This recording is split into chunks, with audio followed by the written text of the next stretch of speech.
Thank you sir, thank you so much. And DOP Sujatha Siddharth గారిని మాట్లాడాల్సిందిగా కోరుకుంటున్నాం. నమస్కారం అండి అందరికీ. ఇప్పుడు ఇందాక సాయి సార్ మాట్లాడుతూ ఈ సినిమాకి బ్యాక్ బోన్ మా అవినాష్ గారు, అది 100% కరెక్ట్. ఎందుకంటే ఫస్ట్ నుంచి లాస్ట్ వరకు కొంతమంది వస్తూ వెళ్తూ జరుగుతూ, నేను కూడా ఈ సినిమాకి మధ్యలోంచి వచ్చిన వాడినే.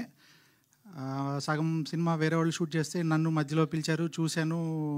తర్వాత షూటింగ్ ప్రాసెస్లో సార్ నాకు అది కావాలి ఇది కావాలి, అప్పటికే బడ్జెట్ వైజ్ అదే ఇదైంది. కానీ ఆయన అసలు ఎక్కడ లాట్ ఆఫ్ ప్యాషన్, అర్ధరాత్రి 1 గంట 2ంటికి కూడా దీని గురించి మాట్లాడుతూ, దాన్ని వాడదాం, మళ్ళీ అది తీద్దాం, మళ్ళీ రీషూట్ చేద్దాం, మీకు ఇది నచ్చలేదా సార్ మళ్ళీ చేద్దాం అంటే, అంత ప్యాషను చాలా రేర్ పర్సన్స్కి, పర్టికులర్లీ వాళ్ళే మెయిన్ అన్నీ సమకూర్చుకుని చేసేవాళ్ళకి చాలా కష్టము.